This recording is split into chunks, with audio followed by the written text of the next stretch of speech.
Baik, selamat malam semuanya. Perkenalkan, kami dari kelompok 10 ingin memaparkan materi tentang etika dalam auditing.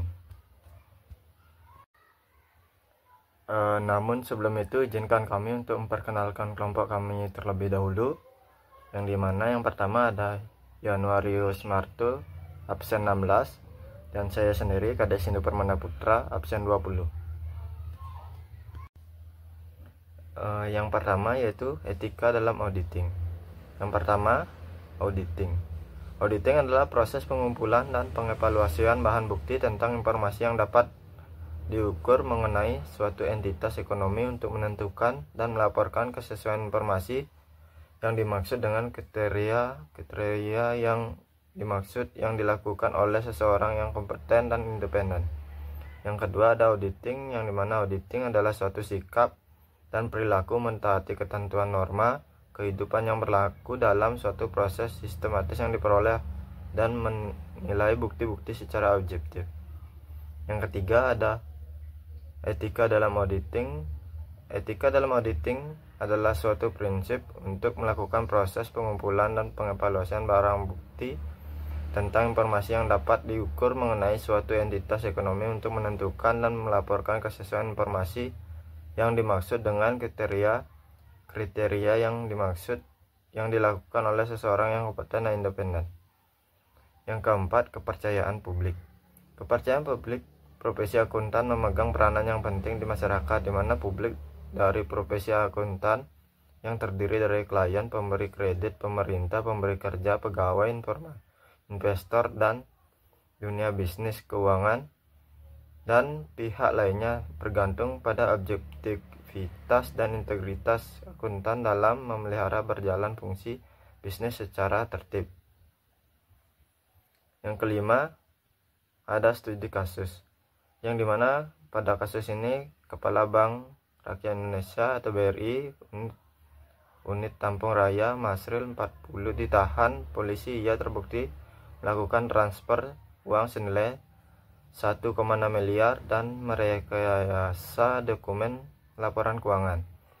Perbuatan tersangka diketahui oleh tim peneliti atau pemeriksa dan pengawas dari BRI Cabang Bangkinang pada Rabu 23 4 Februari 2011. Tommy saat melakukan pemeriksaan di BRI unit Tampung. Tim ini menemukan kejanggalan dari hasil pemeriksaan antara jumlah saldo neraca dengan kas tidak seimbang. Masri telah melakukan tindak pidana membuat atau menyebabkan adanya pencatatan palsu dalam pembukuan atau laporan maupun dalam dokumen laporan kegiatan usaha. Tersangka dijerat pasal yang disangkakan yakni pasal 49 ayat 1 UU nomor 10 tahun 1998 tentang perubahan atas UU nomor 7 tahun 1992 tentang perbankan dengan ancaman hukuman 10 tahun. Kata Kapolres Kampar telah melakukan penyitaan sejumlah barang bukti dokumen BRI serta melakukan koordinasi dengan instansi terkait memeriksa dan menahan tersangka, dan 6 orang saksi telah diperiksa dan dimintai keterangan. Yang keenam, penyelesaian masalah. Skill kemampuan yang diberikan harus sesuai dengan bidang kerja yang ia lakukan. Kemudian kemampuan tersebut dikembangkan melalui lanjut untuk meningkatkan kontribusi karyawan pada perusahaan. Perusahaan melakukan pelatihan pendidikan secara periodik kepada karyawan sesuai dengan perkembangan teknologi yang berkembang. Pembinaan ini sangat penting karena setiap karyawan memiliki kepribadian yang berbeda, jadi attitude ini harus ditekankan kepada karyawan. Dalam hal ini karyawan diharapkan dapat memiliki kepribadian yang baik sehingga dapat memperkecil risiko terjadinya penyimpangan dari karyawan itu sendiri. Prosedur otoritas yang wajar yaitu 1. Harus ada batas transaksi untuk masing-masing teller dan retailer. Yang kedua, penyimpanan uang dalam Kasana harus menggunakan pengawasan ganda. Secara pribadi tidak diperkenankan menerima kuasa dalam bentuk apapun dari nasabah untuk melakukan transaksi atas nasabah tersebut. Yang ketiga, teller secara pribadi dilarang menerima titipan barang atau dokumen penting milik nasabah. Sekian pemaparan materi dari saya. Mungkin untuk materi selanjutnya akan disampaikan oleh teman saya. Terima kasih. Baik, terima kasih atas waktu dan kesempatan berikan kepada saya. Di sini saya akan menjelaskan pengambilan keputusan etis dari laporan audit. Etika profesi menjadi topik pembicaraan yang sangat penting dalam masyarakat sekarang ini. Setiap organisasi memiliki kode etik atau peraturan perundang-undangan yang menjadi acuan dalam membuat keputusan yang layak dipertanggungjawabkan sebagai keputusan etik. Terjadinya pelanggaran etika profesi di Indonesia menyadarkan masyarakat untuk mengutamakan perilaku etis, di mana selama ini perilaku etis sering diabaikan. Etika menjadi kebutuhan penting bagi semua profesi yang ada agar tidak melakukan tindakan menyimpang hukum. Semua profesi dituntut untuk berperilaku etis, yaitu bertindak sesuai dengan moral dan nilai-nilai yang berlaku. Eksistensi profesi dapat dipertahankan bila masih ada kepercayaan masyarakat terhadap profesi itu, serta untuk tetap memperoleh kepercayaan dari masyarakat perlu dipertahankan dan ditingkatkan kualitas hasil atau kinerja dari profesi tersebut.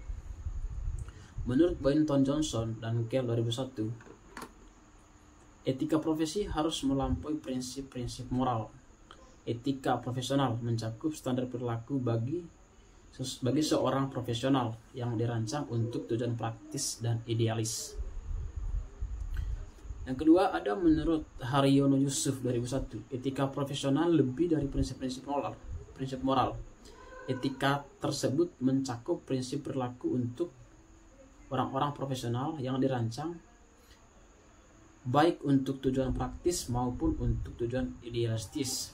Oleh karena kode etik profesional antara lain dirancang untuk mendorong perilaku ideal, maka kode etik harus realistis dan dapat dilaksanakan agar bermanfaat.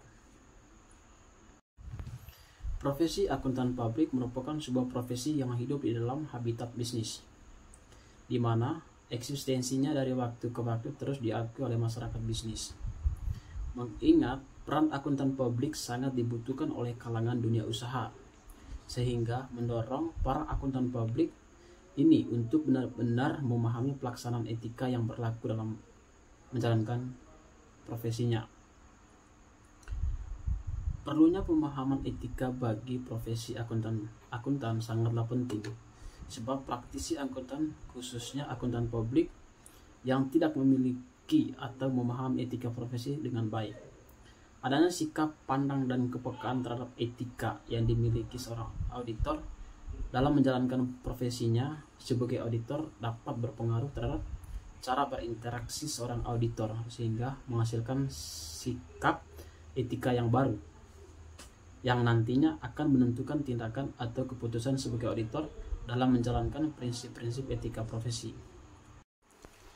Ada 4 elemen penting yang harus dimiliki oleh seorang akuntan, yaitu yang pertama, keahlian dan pemahaman tentang standar akuntansi atau standar penyusunan laporan keuangan. Yang kedua, standar pemeriksaan atau auditing.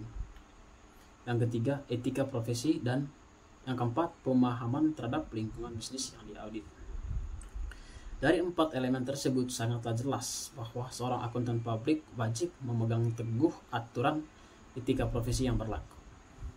Peran dan tanggung jawab akuntan terhadap kepentingan publik sesungguhnya adalah merupakan dasar bagi keberadaan profesi ini.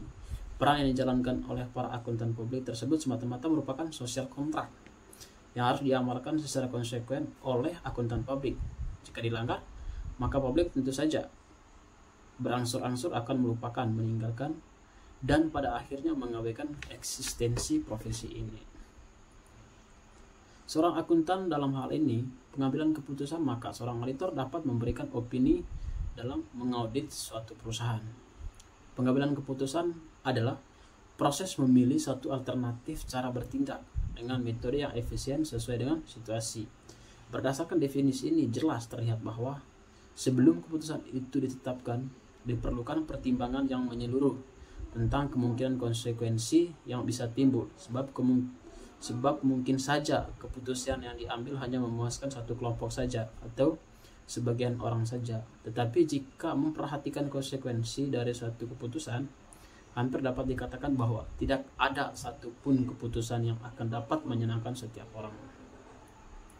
Seorang auditor dalam membuat keputusan pasti menggunakan lebih dari satu pertimbangan rasional yang didasarkan pada pemahaman etika yang berlaku dan membuat suatu keputusan yang adil, serta tindakan yang diambil itu harus mencerminkan kebenaran atau keadaan yang sebenarnya.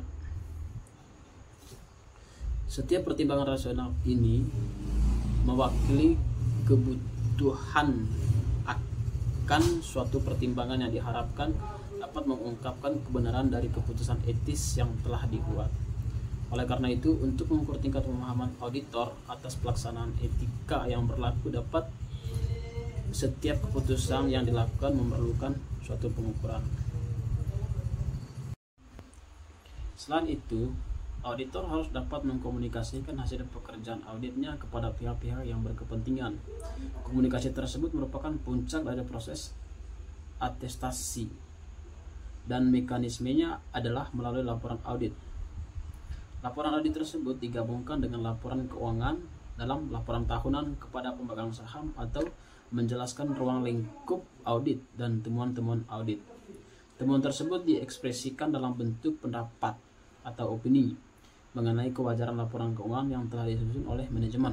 Artinya, apakah posisi keuangan, hasil usaha, perubahan ekuitas, dan arus kas telah disajikan secara wajar.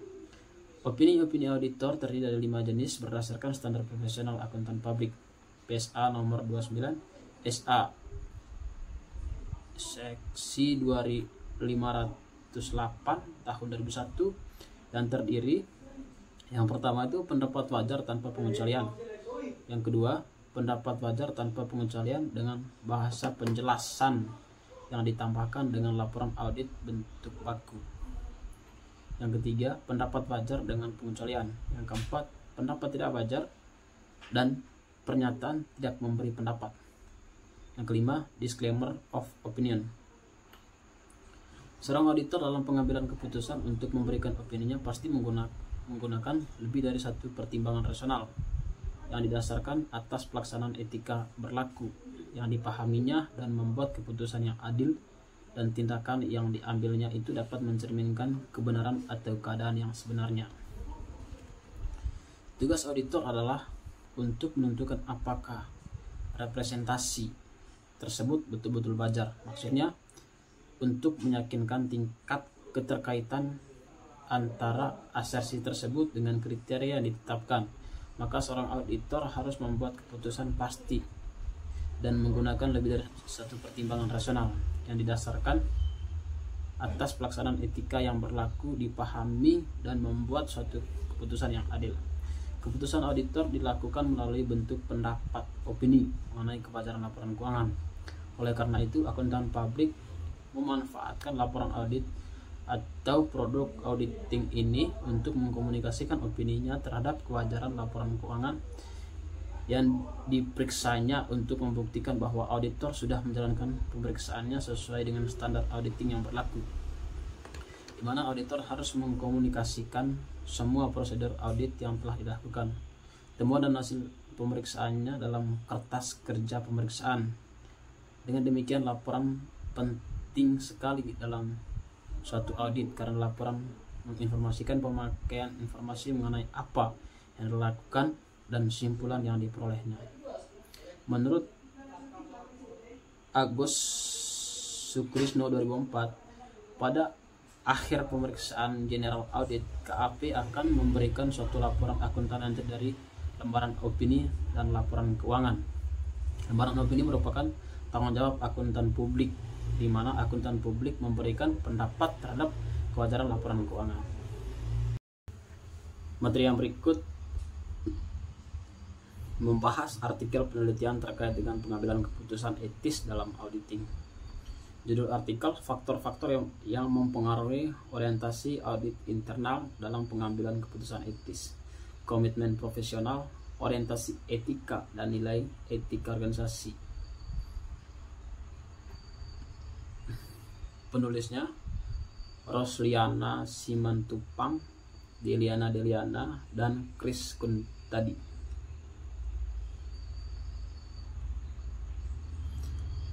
Pembahasan. Penelitian ini memiliki tujuan untuk menganalisis faktor-faktor yang mempengaruhi orientasi audit internal dalam pengambilan keputusan etis. Hasil penelitian menunjukkan dalam pengambilan keputusan etis mengungkapkan bahwa komitmen profesional, orientasi etis, dan nilai etika organisasi secara parsial berpengaruh signifikan terhadap orientasi audit internal dalam pengambilan keputusan etis. Riset terdahulu atau riset yang relevan berfungsi untuk memperkuat teori dan fenomena hubungan atau pengaruh antar variabel. Hasil artikel literatur review ini adalah: yang pertama, komitmen profesional berpengaruh terhadap orientasi audit internal dalam pengambilan keputusan etis. Yang kedua, orientasi etika berpengaruh terhadap orientasi audit internal dalam pengambilan keputusan etis. Yang ketiga, nilai etika organisasi berpengaruh terhadap orientasi audit internal dalam pengambilan keputusan. Baik, itu saja yang bisa saya jelaskan pada kesempatan ini. Untuk kesempatan berikutnya saya kembalikan kepada moderator. Terima kasih. Sekian pemaparan dari materi kelompok kami. Untuk selanjutnya yaitu sesi diskusi. Kepada para penanya dan teman-teman yang ingin bertanya, saya persilakan. Baik, jadi kesimpulan dari materi kelompok kami yang dimana etika auditing melibatkan kepatuhan terhadap norma dan ketentuan dalam proses pengumpulan dan evaluasi bukti audit. Auditor memiliki tanggung jawab untuk menjaga standar perilaku etis tertinggi kepada organisasi, profesi, masyarakat, dan diri mereka sendiri. Sedangkan opini auditor dalam laporan audit seperti pendapat wajar tanpa pengecualian mencerminkan penilaian mereka terhadap kewajaran laporan keuangan. Studi kasus seperti kasus penyelewengan dari BRI menyoroti kepentingannya pengendalian internal yang kuat dan perilaku etis yang dalam organisasi, dan kepercayaan publik merupakan hal yang sangat penting untuk dijaga. Oleh sebab itu etika profesi audit sangat penting. Sekian pemaparan materi dari kelompok kami. Saya minta maaf bila ada salah kata dan saya ucapkan selamat malam.